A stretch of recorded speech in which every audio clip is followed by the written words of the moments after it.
দেখুন, বিগত 50 বছরে কার্যত পশ্চিমবঙ্গের শিল্পকে ধ্বংস করা হয়েছে। পশ্চিমবঙ্গ এখন পরিযায়ীদের রাজ্য হয়ে গেছে।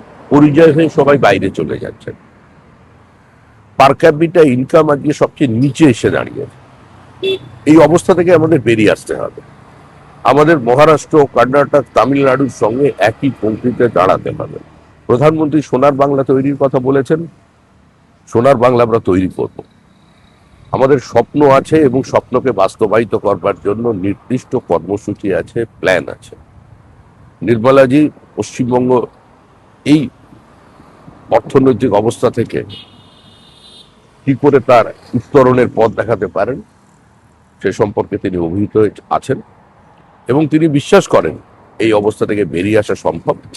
বাংলার শ্রীহীন অবস্থা থেকে রাজ্যকে বার করে আনা সম্ভব।